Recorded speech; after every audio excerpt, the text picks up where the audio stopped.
Assieds-toi, pardon, assieds-toi, pardon. Non, S'il vous plaît, asseyez-vous. Écoutez-moi une fois. Monsieur, écoutez-moi. Bienvenue sur Histoire de la vie, des histoires vraies, des leçons puissantes pour grandir chaque jour. Installe-toi, l'histoire commence maintenant. Afin d'entendre sa version également.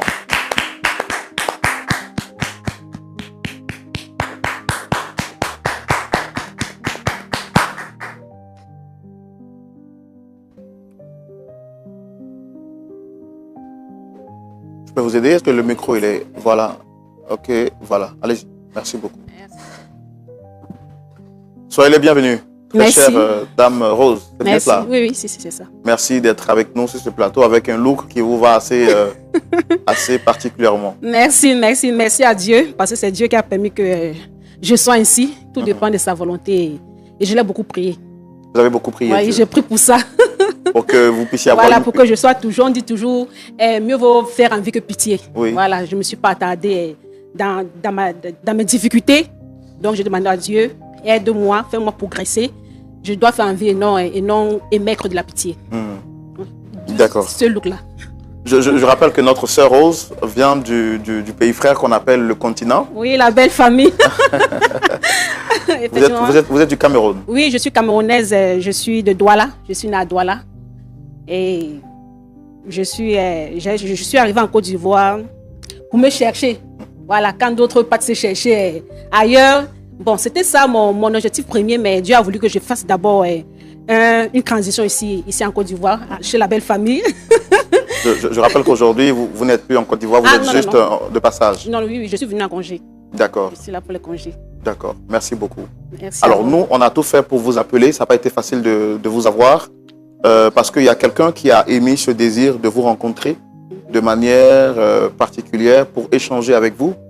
Et comme vous le savez, vous m'avez dit que vous suivez l'émission, je suis le présentateur Roland Sombo, le pasteur Toumou, et avec nous en face, Monsieur Marius. Alors, est-ce que vous le reconnaissez?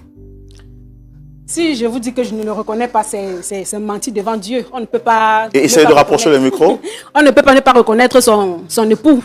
Oui. Oui, Monsieur Cruz, c'est mon mari. C'était mon mari. Et il y a de cela 3 ans, il y a une situation qui est arrivée au fil du temps. Et puis, j'ai décidé de quitter, comme on dit souvent, de quitter le nid conjugal et puis m'envoler pour une horizon plus meilleure, pour avoir la paix du cœur. Parce que quand tu es dans une relation qui n'a pas la paix du cœur, c'est la moindre des choses. Parce que j'ai demandé à Dieu cette paix-là. Et Dieu me l'a accordée parce que Dieu est un Dieu de justice. D'accord. Je le reconnais très bien. Je pense que c'est lui qui a demandé à vous voir. On va lui donner la parole pour qu'il puisse vous dire la raison fondamentale pour laquelle il vous a appelé. Et après, si vous avez d'autres choses à rajouter, vous prendrez donc la parole. D'accord, il n'y a pas de problème. Monsieur Marius.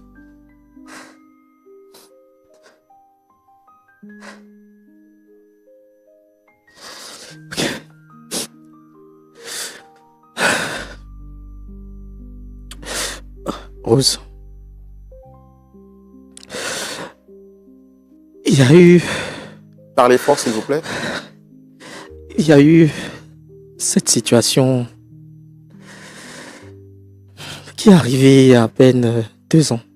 J'ai du mal à vous entendre, essayez de parler plus fort. Je comprends votre émotion, hein, c'est tout à fait normal. Faire 2 ans sans voir quelqu'un et puis revoir cette personne aujourd'hui, c'est... Je suis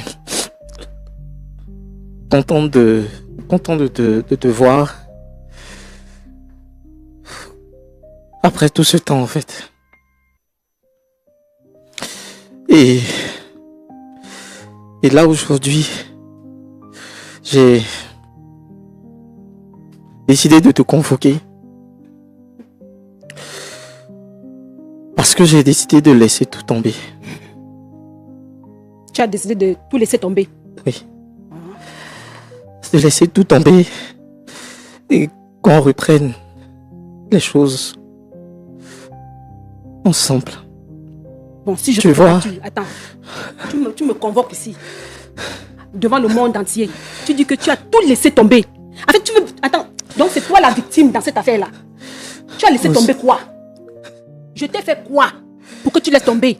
Tu n'as même pas honte de me dire ça devant un pasteur, devant le monde entier. Tu as laissé tomber quoi? Tu leur as expliqué quoi?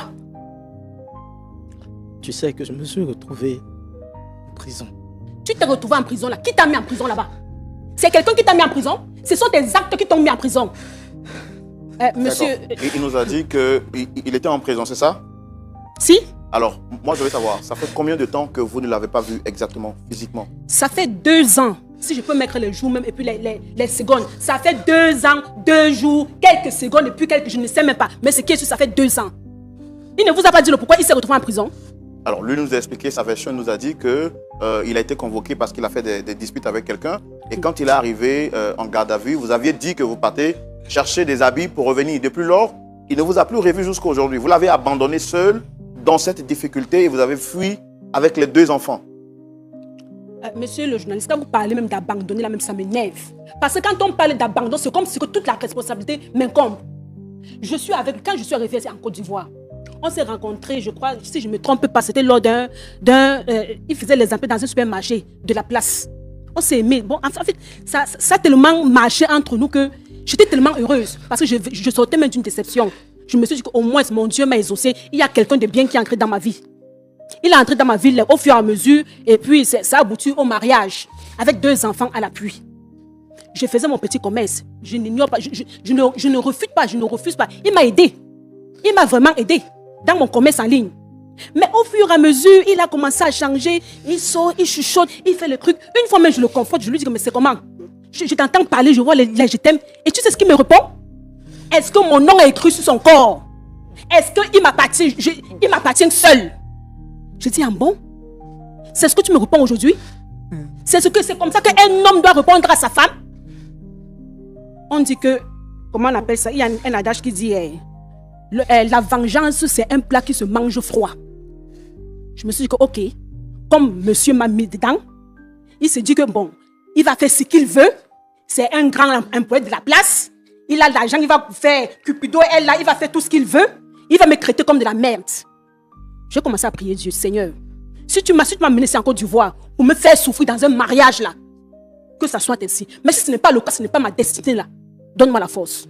J'ai commencé à économiser petit à petit, 5 francs sur 5 francs, 5 francs sur 5 francs pour mon voyage. Parce qu'il y a un ami qui m'a dit, ah, il y a une vie meilleure aux États-Unis. Va chercher ton meilleur là-bas.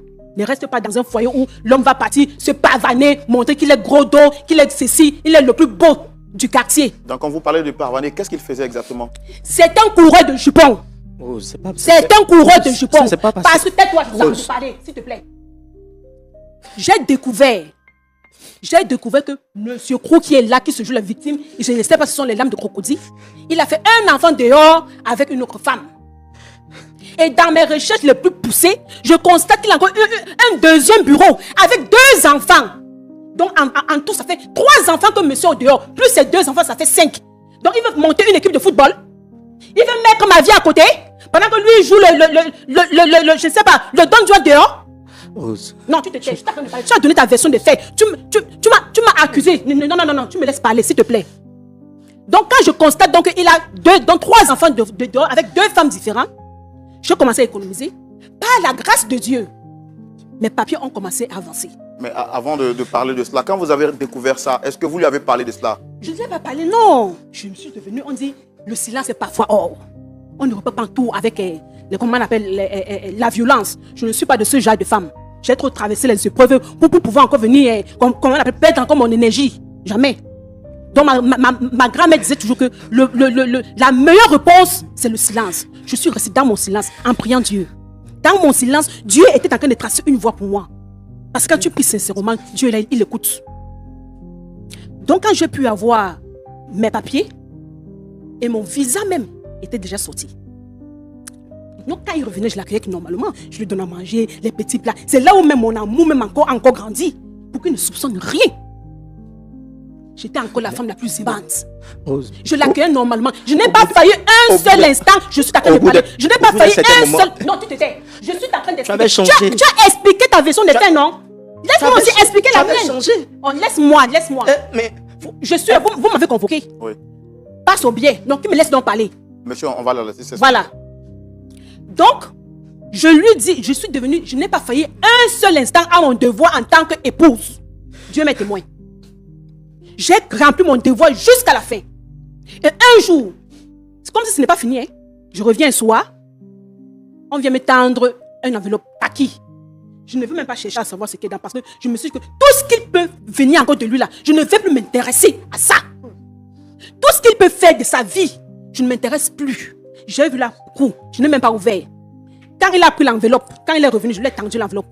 Il a ouvert l'enveloppe. J'ai commencé à voir monsieur à s'agiter. On dirait un poulet qu'on, je ne sais pas, quand tu veux tuer le poulet, les ailes commencent à faire là. J'étais là, je faisais comme si je ne le voyais pas. Il était tout fâché. Après, quelques temps après, il s'approche de moi, Rose, sur le lendemain. Je suis convoquée à la police. Je dis, tu es convoquée à la police. Est-ce que tu peux m'accompagner? Mais je vais bien sûr que je vais t'accompagner, chérie. Tu es mon époux. Tout calme. Je me suis lavé bien pépante. J'ai pris sa main. Nous sommes sortis, nous sommes allés au commissariat. J'arrive là-bas. Imaginez la honte de ma vie. Je viens, je constate que la femme qu'il entretenait dehors, avec qui il a eu 2 enfants, pas l'autre, hein. Ma coccinelle. Il a tapé cette femme-là, l'a bastonné correctement et bien. Laisse-moi coccinelle ici. Je ne suis pas ta coccinelle. Il a battu cette femme-là correctement et bien. Battre même son amant parce qu'il est venu trouver la femme avec un autre homme sur son lit. Hein? Pendant que nous, on est en train d'investir dans notre vie, toi, tu prends une partie de l'argent, je peux me dire tout l'argent, tu peux investir dehors. Tu peux investir dans les fesses dehors. Appelons les choses par les noms. Tu m'appelles ta coccinelle, laisse-moi expliquer. Tu n'es pas la victime, laisse-moi parler. Ok, parlez-moi. Allez. Voilà. Donc maintenant, la femme, il a bien battu la femme. Parce que monsieur, soi-disant jaloux, on n'a jamais bagarré pour moi. Aujourd'hui, je constate que mon mari bagarre pour une autre femme au dehors. Pourtant, c'est qu'il a marié légalement, c'est moi. Donc il a battu la dame. Il a battu la dame. Et son amant. C'est cette dame-là et la famille de cette dame-là qui ont porté plainte pour le mettre en prison. Donc il était là au garde à vue. Je lui ai dit, ok, il n'y a pas de... Parce que moi, je devais voyager le soir. Je savais déjà qu'il avait 2 enfants au dehors. Un autre enfant au dehors. Monsieur, assieds-toi, pardon. Assieds-toi, pardon. Non. S'il vous plaît, asseyez-vous. Monsieur Frère Roland. Monsieur Marius, asseyez-vous. Pardon, il faut t'asseoir. Monsieur Marius, asseyez-vous. Pardon, il faut t'asseoir. Monsieur Marius, asseyez-vous. Asseyez-vous. Vous allez parler tout à l'heure. Asseyez-vous. Donc, je vous dis donc, frère Roland, ce n'est pas ce jour-là. Hein. Oui. J'avais découvert l'affaire bien avant. Mais je suis resté très calme. Je ne l'ai même pas demandé. Je n'ai même pas demandé que tu sais comment c'est monté, c'est descendu. Mais je veux dire, c'est ce jour-là que vous avez compris pourquoi il a été convoqué. C'est ce jour-là que j'ai compris pourquoi il était convoqué. Monsieur a battu cette femme-là correctement bien. La femme-là, tu ne pouvais même pas la voir. Elle était défigurée. Hein? Son amant même, donc son rival, lui-même là, c'était un autre cas. On dirait qu'ils ont fait John Cena, je ne sais pas. Il a pris la boxe ou je ne sais pas. Donc c'est ce qui s'est passé. C'est ce qui s'est passé. Et donc c'est la famille de la femme et qui l'ont convoqué. Ils étaient même au courant. Quand on dit que la belle famille, si vous n'avez pas peur de la belle famille, méfiez-vous. Je ne dis pas ça à toutes les belles familles. Moi, je suis tombée dans une famille, vraiment une belle famille terrible. Ils étaient tous au courant de ce que leur fils faisait. Ils cachaient. Je me suis dit quoi? Comme je n'ai pas ma part de mère à côté, je n'ai pas ma part de frère à côté, ils sont tous loin là-bas. Parce qu'ils sont venus assister au mariage, puis ils sont repartis. Ils étaient tous au courant, complices. Ses parents, ils étaient au courant. Donc, c'est ces gens-là qui l'ont mis. Donc, je leur ai dit, ok, puisque moi, mon visa était assorti, hein. Le même soir, je devais voyager avec mes enfants. Je lui ai dit, ok, j'arrive. Je m'avais cherché tes affaires. Je m'avais cherché tes affaires à la maison. Je l'ai laissé là-bas, à la garde à vue. Je dis, regarde. Donc, quand ça s'est donc passé comme ça, je suis sortie. Asseyez-vous. Regarde ce qu'elle dit. Monsieur Marius, asseyez-vous. Regarde ce qu'elle dit. Monsieur. S'il vous plaît, Pas asseyez-vous. me dénigrer comme ça, que les choses ne soient pas passées. S'il vous plaît, asseyez-vous. Je dis que tu n'es pas le... Pardon, il faut t'asseoir. Ne fais pas comme ce que tu as trouvé. Assieds-toi. Sinon, je vais me lever pour partir. Hein. Tu t'assois pas, je me lève pour partir. Hein, il faut t'asseoir. Assieds-toi. Assieds-toi. Assieds-toi. Assieds-toi. Tu as eu le temps de parler. Assieds-toi. Tu pleures quoi? Donc, c'est comme ça donc, que le soir est venu. J'ai porté mes enfants. Vous avez combien d'enfants? 2 enfants. Une fille et puis un garçon. J'ai pris mon vol. J'ai remercié Dieu. Mais laissez-moi vous dire qu'avant de prendre mon vol, j'ai dit à mon frère, fais tout ton possible pour le faire sortir. Les avocats, tout. Fais tout ton possible pour qu'il sorte. Parce qu'après tout, c'est le père de mes enfants. Même s'il m'a fait du mal, au moins, il y a un sang, un lien qui nous lie. Il ne faudrait pas que demain, après-demain, quand mes enfants vont me demander que leur père est où, je vais leur dire quoi? Que je l'ai abandonné en prison. Je n'ai pas ce mauvais cœur-là. J'ai pris mon vol le soir par la grâce de Dieu. Je suis arrivé aux États-Unis. Et étant là-bas, j'ai mis tout en œuvre pour que mon frère lui prenne un avocat. Et s'il aujourd'hui doit être en train de pleurer, il coule les larmes de crocodile là, il fait comme s'il est trop la victime là. C'est grâce à moi. Il dit que je l'ai abandonné. Tu dis que je t'ai abandonné, non? Je ne t'ai pas abandonné parce que si je t'ai abandonné là, c'est que tu es encore en prison. Pourquoi tu m'as dit que tu revenais? Pourquoi quoi? Tu as pris des affaires, tu es parti. Donc tout ce que j'ai expliqué là, c'est faux. Ce que j'ai expliqué là, c'est faux.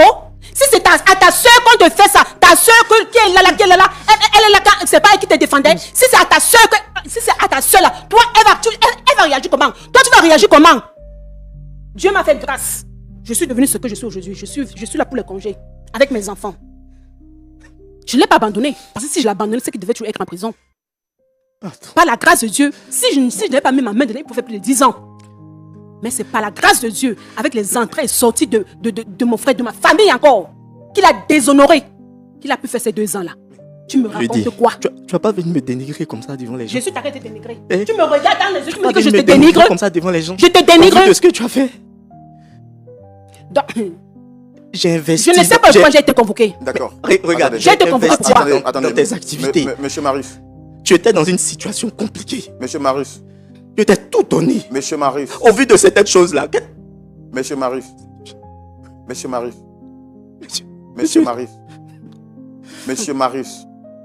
Est-ce que vous reconnaissez ce qu'elle a dit, les faits qu'elle a dit tout à l'heure? Est-ce que c'est vrai ou c'est faux? Excuse-moi de t'interrompre. Si tu n'es pas encore abonné, fais-le pour nous soutenir. On continue. C'est vrai. Non, j'ai pas compris. Est-ce que c'est vrai ou c'est faux? C'est pas totalement. Monsieur, s'il vous plaît, faites-nous gagner en temps. Non, faites-nous gagner en temps. Faites-nous gagner en temps. La Bible dit, celui qui reconnaît ses fautes, les avoue et les délaisse, obtient miséricorde. Nous, on ne peut pas aider quelqu'un qui ne veut pas reconnaître. Est-ce que ce qu'elle a dit là, c'est vrai ou c'est faux? C'est vrai. C'est vrai. Alors pourquoi vous nous avez donné une fausse version quand vous êtes arrivé ici? Vous nous avez dit que votre femme vous a abandonné, qu'elle est partie avec les enfants, elle vous a abandonné et que vous lui pardonnez. De vous à elle, qui doit pardonner à qui? Regardez vous-même. Non, est-ce que vous avez été mis en prison parce que... Regardez vous-même la situation. C'est vrai, il y a eu plein de choses qui se sont passées. Mais je me suis retrouvé en prison. On a fondé un foyer. On a vécu plein de choses ensemble. Au vu de tout ça, là, elle peut au moins me soutenir dans cette situation. Est-ce que vous auriez accepté que... Non. Est-ce que monsieur vous... Marius, mais, monsieur... C'est pas que... Je comprends que vous avez... On commet tous des erreurs. On commet tous des erreurs. Si vous étiez venu sur le plateau pour dire, monsieur Roland, voici le mal que j'ai fait à ma femme. Je viens de demander pardon. Aidez-nous à demander pardon. Non, écoutez-moi. Écoutez-moi une fois. Monsieur, écoutez-moi. Vous faites, je suis obligé de me mettre hors de moi. Pourquoi vous jouez de notre intelligence?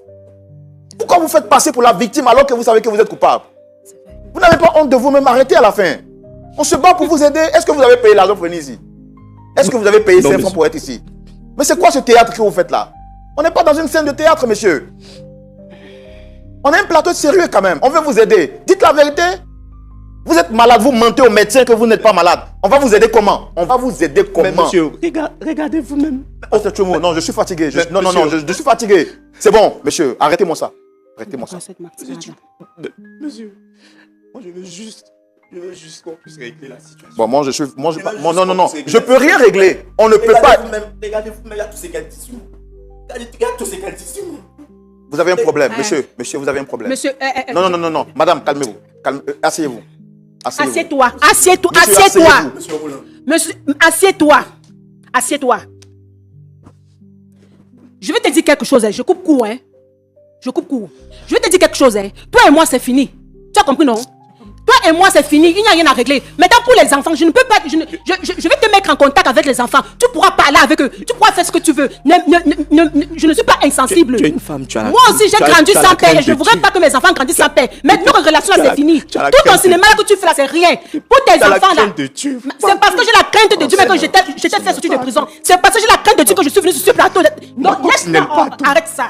Tu as la crainte de Dieu. Ok, nous allons passer à la loupe de la parole. Et donner la parole au pasteur Tchoumou. Très cher téléspectateur, je suis vraiment navré de m'être mis en colère, d'être sorti hors de moi. Mais comment comprendre quelqu'un qui souffre, qui a un problème, Vous venez sur un plateau, 10 plateaux de la vérité. On a reçu des gens ici qui ont commis des crimes plus graves que ça, qui ont dit la vérité. On s'est donné corps et âme pour qu'on les aide, pour trouver une solution. Non seulement vous commettez une erreur et vous venez vous jouer les victimes sur le plateau. Et de deux, vous ne reconnaissez même pas votre tort. Monsieur Roland. La parole au pasteur Tchoumou. Pasteur Tchoumou. Oui, mon frère Roland. Vous me connaissez, il y a longtemps que je fais cette émission. Oui. C'est l'une des rares fois où je suis sorti hors de moi. D'accord. Vous avez la parole, je suis vraiment dépassé. Merci Roland. Mon petit, je vois que tu as vraiment mal. Bon, moi ce que je veux savoir, c'est que est-ce que tu as 3 enfants dehors? Est-ce que tu as 3 enfants dehors? Oui, j'ai 3 enfants. Ok. Les enfants là, tu les as eus avant votre mariage ou bien tu les as eus quand vous étiez déjà mariés? Il y a un que j'ai eu hors mariage et 2 autres que j'ai eu quand on était mariés, elle et moi. D'accord. Celui que tu as eu quand vous n'étiez pas encore mariés, est-ce que tu as dit à ta femme que tu avais un enfant? Bon, je le lui ai dit. D'accord. Bon, maintenant, tu es revenu de prison. Est-ce que tu as toujours ton poste ou bien tu ne travailles plus? Actuellement, c'est compliqué. Je ne travaille plus. Tu ne travailles plus? Je travaille plus. D'accord. Bon. En fait, je comprends ta douleur. Je comprends que vraiment, tu as mal et que tu veux repartir comme avant. Il y a des choses que la femme ne peut pas faire. Par exemple, te redonner le travail, elle ne peut pas faire. Tu sais, quand on vit là, on a besoin de réfléchir avant de poser certains actes. La situation qui t'a conduit en prison, c'est elle qui l'a expliqué. Tu nous as dit juste que tu as fait une bagarre, tu as tapé plusieurs personnes. Mais tu ne nous as pas dit c'était quel type de personne que tu as frappé. Alors c'est elle qui nous dit que c'est celle avec qui tu as eu les 2 enfants qui vivait avec un autre homme. Donc c'est les 2 que tu as frappés. Bon, est-ce que cette femme-là, que tu as frappée parce qu'elle a un amant, tu l'aimes ou bien tu ne l'aimes pas?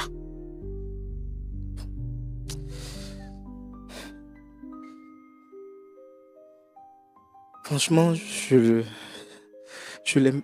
En fait, je l'aime plus. Je l'aime plus. Tu l'aimes plus? On a fait 2 enfants ensemble. Mais après ça, c'était juste une relation... D'accord, j'ai compris. Tu l'aimes plus? Oui, c'est... Ce que moi je veux te dire, ce que je veux te dire, c'est qu'il faut chercher du travail. Cherche du travail, tu vas te faire une vie. C'est pas normal que toi, tu n'aies pas de boulot et que tu sois dans cette situation.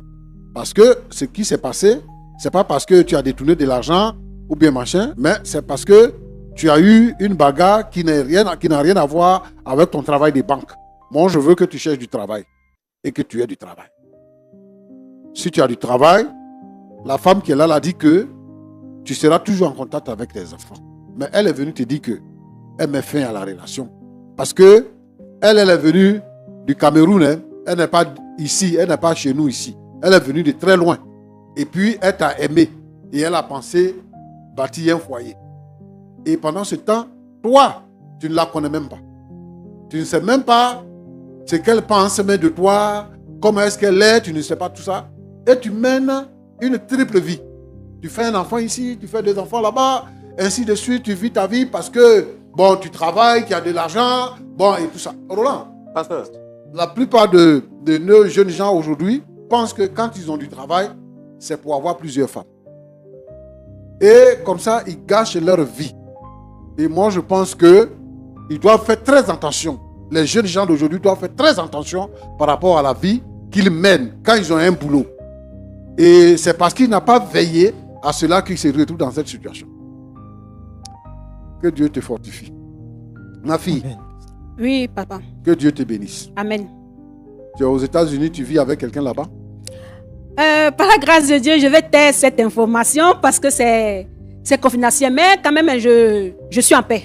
Tout ce que je peux vous dire, j'ai la paix du cœur avec mes enfants. Parce que le monsieur là, qui est ton mari, vous n'avez pas divorcé, hein? qui est ton mari, est venu nous voir. Il est là parce que il regrette tout ce qui s'est passé dans votre parcours, dans votre vie de couple. Bon, il sort de prison, il vient, il ne te retrouve pas. Donc, il a fait mains et pieds pour pouvoir te retrouver. Et il est venu parce qu'il veut te reconquérir. Moi, je pense que dans la vie, tout est possible. C'est vrai que tu as la paix du cœur parce qu'il t'a trompé. Mais il a payé. Dieu lui a fait payer ça. Il est allé en prison. Et comme tu l'as dit, c'est toi-même qui as joué pour qu'elle sorte de prison. Moi, je pense que y a un dicton qui dit qu'il n'y a que les imbéciles qui ne changent pas. Il est sorti de prison, il a compris la leçon. Et le but qu'il vise, c'est de te reconquérir. Moi, je vais te demander pardon pour tous les torts que tu as subis, pour tout ce que tu as souffert. Je veux que tu penses, parce que tu penses déjà à tes enfants. Vous avez des enfants et vous êtes mariés légalement. Et moi, je veux que tu lui pardonnes ce qui s'est passé. C'est vrai que tu es aux États-Unis, mais je veux que tu lui pardonnes et que vous puissiez reprendre votre vie de couple. C'est possible. C'est nous-mêmes qui décidons. Si tu décides de le faire, ça va aller. Les hommes sont ce qu'ils sont. Mais l'amour de Dieu est au-dessus de tout. Moi, je veux que, parce que toi-même, tu es croyante, je veux vraiment que tu fasses appel à l'amour de Dieu, au soutien que Dieu t'a apporté. Parce que pendant que lui croupissait en prison, Dieu a ouvert une porte pour toi. Pour ne pas que toi tu souffres, tu continues de souffrir. Et Dieu a permis que tu ailles aux États-Unis. Dieu a pris ta défense. Donc il faut regarder tout ça et il faut pardonner. Jésus lui-même a dit, Père, pardonne-les car ils ne savent pas ce qu'ils font. Ce qu'ils faisaient là, ils ne savaient pas. Maintenant, il a pris conscience. Moi, je veux que tu aies cette réflexion-là. Que Dieu te bénisse. Amen. D'accord. Mais pasteur Tchoumou, est-ce que le frère Marius lui-même a conscience de ses erreurs? Parce qu'il est venu sur ce plateau, il s'est joué de notre intelligence. Les faits qu'il a déclarés ne sont pas exactement ce qui s'est réellement passé. Il s'est fait passer pour la victime. Est-ce que quelqu'un comme ça, on peut dire qu'il regrette réellement? Il a répondu à cette question quand son épouse était en train de parler. Il a dit qu'il ne faut pas m'exposer comme ça. En fait, ce que Marius veut, c'est qu'on règle l'affaire Jean à l'amiable et qu'on ne déballe pas tout. Mais ce qu'il oublie, c'est que c'est ça qui a fait mal à la femme. Et puis elle est partie. En fait, moi je pense qu'il y a des gens qui agissent comme ça. Deuxième bureau, Chiza, tout ce que vous pouvez imaginer. Et donc c'est ce que j'ai expliqué tout à l'heure. Il y a des gens, quand ils souffrent, il y a une femme pour la souffrance. Et quand ils sont à l'aise, il y a une autre femme pour être à l'aise. Il y a des gens comme ça. Et donc c'est dans cette vie-là qu'il s'est mis.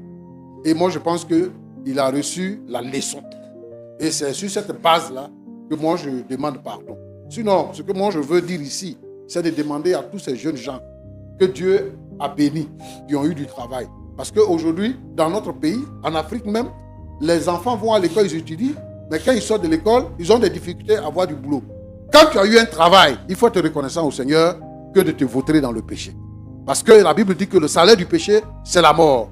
Et la mort, là, ce n'est pas parce que seulement tu as fermé les yeux, mais ça aussi, c'est une façon de mourir. Parce qu'il a tout perdu. Il a perdu son travail, il a perdu sa femme, il ne voit plus ses enfants et il est dans une misère totale. Ça, c'est une correction. Et je veux dire que ça peut être le sort de celui qui marche comme lui. Je voudrais donc interpeller tout le monde pour que les gens viennent à des meilleurs sentiments et qu'ils essaient de raisonner pour mieux vivre s'ils ont décidé de se marier. Merci beaucoup, pasteur Tchoumou. Merci beaucoup pour vos sages conseils.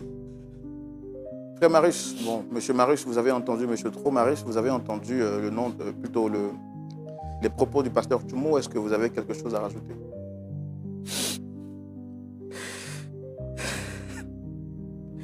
Oui, j'ai quelque chose à rajouter. On va y aller rapidement. Je tenais personnellement à m'excuser devant tout le monde pour cet écart de ma part, en fait. Et je regrette vraiment. Je veux que tout reprenne. Je veux retrouver ma femme, mes enfants. Je veux retrouver Rose, ma coccinelle, celle avec qui je passe de bons moments. Et je sais qu'elle a un cœur. Je sais qu'elle peut me pardonner. Et ce que moi je lui demande. Est-ce que vous avez conscience qu'elle a eu mal? Je suis conscient. Je suis conscient. C'est pour ça que je demande pardon. Mais pourquoi vous ne nous avez pas dit cette vérité-là? C'était un peu difficile d'avouer tout ça comme ça. C'était un peu difficile. Donc je pensais que les choses allaient se passer autrement, mais... En tout cas, sur ce plateau-là, la vérité sort toujours. La vérité sort toujours. Vous savez très bien qu'ici, on ne ment pas. Mais bon, nous, on ne vous condamne pas. On ne vous condamne pas. J'étais un peu chaud avec vous. Parce que vraiment, j'avais mal de voir que vous souffrez, mais vous ne voulez pas ouvrir la bouche pour nous dire la vérité. Dame Rose, vous avez écouté notre sœur du continent. On dit qu'il ne faut pas mettre les organes partout. Donc, vous avez écouté le pasteur Tchoumou, votre ex-mari. C'est vrai que vous avez dit que vous avez la paix du cœur, mais vous avez aussi parlé des enfants. Mais bon, on est en fin d'année, tout ça, et généralement, il faut se réconcilier pour entrer dans une nouvelle année, la paix avec tout le monde. Nous, on n'a pas envie de vous forcer, mais vous avez écouté le pasteur Tchoumou. Est-ce que vous avez quelque chose à dire? Je remercie d'abord le pasteur pour les conseils que vous avez donnés. C'est parti vraiment droit dans mon cœur. J'ai pardonné. Parce que si je n'avais pas pardonné, c'est que je n'aurais pas fait mains et pieds pour pouvoir, pour qu'il sorte de prison. Mais maintenant, côté relation amoureuse, je ne peux plus. Parce que cette paix-là, je ne voudrais pas la perdre. Mais il dit qu'il a changé. Si il a changé, c'est bien pour lui parce que le changement, ce n'est pas pour quelqu'un d'autre. Quand tu changes devant Dieu, ce n'est pas pour quelqu'un, tu changes pour toi d'abord. Parce que l'introspection, c'est à l'intérieur de soi. L'enfer et le paradis, c'est à l'intérieur de soi. Donc, s'il a vraiment pris le côté paradis, c'est bien pour lui et pour ses relations à venir. Ou même pour sa relation à venir. Parce que quand je parle de relations, c'est comme si que je le maintiens encore dans des relations. Non, je prie pour qu'il ait une femme vraiment qui va vraiment le soutenir et que lui-même aussi prendra conscience. Sinon, lui et moi, c'est plus possible. J'ai vécu de belles choses avec lui, de bons moments, je ne peux pas nier, puisqu'on a eu 2 enfants. Et j'aurais voulu que ça aille loin, mais Dieu en a voulu autrement. Parce que Dieu aussi, c'est un Dieu de justice. Parfois aussi, mais est-ce que jusqu'à aujourd'hui, vous avez divorcé?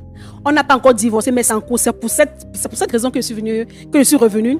Je prends quelques congés. Pendant ces congés-là, je vais profiter pour accélérer les choses, pour que ça... Notre ministère, c'est un ministère de réconciliation. Nous, on réconcilie les gens. Si nos âmes sont réconciliées, spirituellement, nous sommes réconciliés. Chérie, je te pardonne. Tu vois, je l'appelle même chérie, parce que je n'ai pas oublié. Ce sont les petits mots que j'appelle tout chérie. De vous à moi, est-ce que de vous à moi, en tant que belle famille, n'est-ce pas?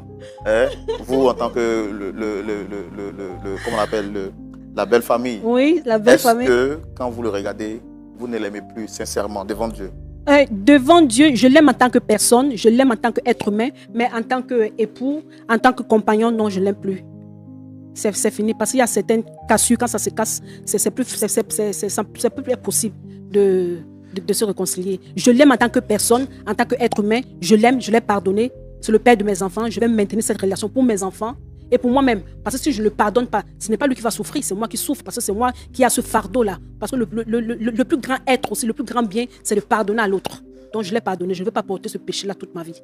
Non, je pardonne pour moi-même. Vous ne voulez pas que la belle famille se réconcilie? Non, c'est réconcilié, nous sommes toute la belle famille. La preuve, c'est là. Nous sommes toute la belle famille.